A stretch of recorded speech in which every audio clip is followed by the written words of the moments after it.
حسن علیہ السلام کے جنازے پر تیر چلائے گئے. جی چلائے گئے تھے, اس سے بڑی باتیں ہوئی ہیں, تو اس میں سے نکالنا کیا آپ نے؟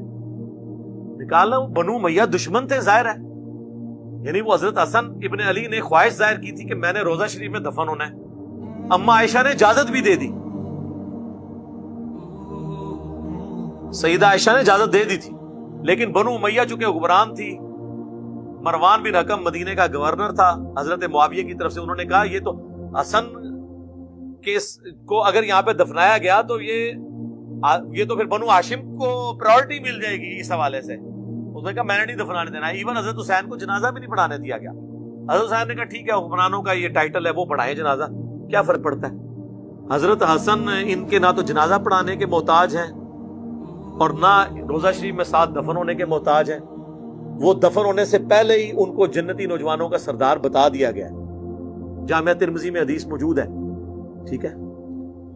اور ان سے جو صحابہ کی عقیدت تھی, صحیح بخاری میں ہے کہ ایک دفعہ حضرت حسن بچپن میں حضرت علی کی طرف, یعنی وہ کھیل رہے تھے, تو حضرت ابو بکر نے ان کو اٹھایا اور کہا اللہ کی قسم تم علی کے ہم شکل نہیں ہو, رسول اللہ کے ہم شکل ہو. ہاں جی.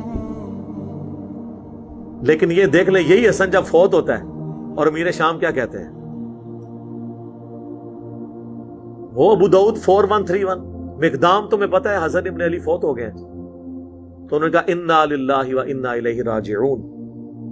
ابو داؤد تو لے کے آئے کہ قال فلان, فلان نے کہا, امر بن حنبل نے کہا کہ معاویہ نے کہا حسن کے مرنے کو تم مصیبت سمجھ رہے ہو. ہائے ہائے, عام بندے کے مرنے پہ پڑا جاتا ہے. انہوں نے کہا کہ معاویہ تیری اس بات نے مجھے انتہائی تکلیف دی ہے, میں اس وقت تک یہاں سے نہیں اٹھوں گا جب تک کہ میں تجھے ایسی باتیں نہ سناؤں جسے سن کے تجھے غصہ آئے, اور اگر میں جھوٹ بولوں تو کہہ دینا میں جھوٹا ہوں, اور اگر میں سچ کہہ رہا ہوں تو میری تصدیق کر دینا. اور ایک پاس چمچا بیٹھا ہوا کہتا ہے حسن تو ایک آگ کا انگارہ تھا جسے اللہ نے بجھا دیا. یعنی وہ ہر ٹائم ان کے سر پہ لٹکی ہوئی تلوار تھی کہ ان کے ساتھ ٹریٹی کی ہے اور پوری کرنی پڑے گی. حسن فوت ہو گیا, انہوں نے اپنی مرضی کری اور کی تھی بھی اپنی مرضی. پھر حضرت مقدام نے وہاں پہ پھر کلمہ حق بلند کیا. انہوں نے کہا بتا, ہاں رسول اللہ نے کیا مردوں کے لیے ریشم کو منع نہیں کیا, سونا منع نہیں کیا, چیتوں کی اور درندوں کی کھال پہننے سے ان کو بچھا کے ان پہ بیٹھنا یہ تکبر کی علامت نہیں ہے. ان کا معاویہ تینوں کام تیرے گھر میں ہوتے ہیں. انہوں نے آگے سے نہیں کہا کہ تو جھوٹ بول رہا ہے یا تو نے انجینئر کی ویڈیوز دیکھی ہیں میرے خلاف ہو گیا. ان کا مقدام کو مال دو, مقدام کو انہوں نے مال دیا, انہوں نے ادھر ہی غریبوں میں تقسیم کر دیا. تو مال کے لالچی تو نہیں تھے یار. علی کے ماننے والے تو پھر آپ کو پتا ہے زہد میں ہوتے ہیں. علی بھائی اگر کوئی آپ کے نام پر فیس بک پیج یا یوٹیوب بنانا چاہتا ہے تو اجازت میں نے دی ہوئی ہے, صرف ویڈیو اشتہار نہیں چلانے اور کسی حرام چیز کا اشتہار ڈسپلے نہ ہو, امیجز آئیں گے, ہم نے اجازت دی ہوئی ہے. شیعہ فرقہ میں سے کچھ رافضیوں کا ماننا ہے کہ جو شخص 12 اماموں سے ایک کا بھی انکار کرے وہ جہنمی ہے, اور جاہل ہے.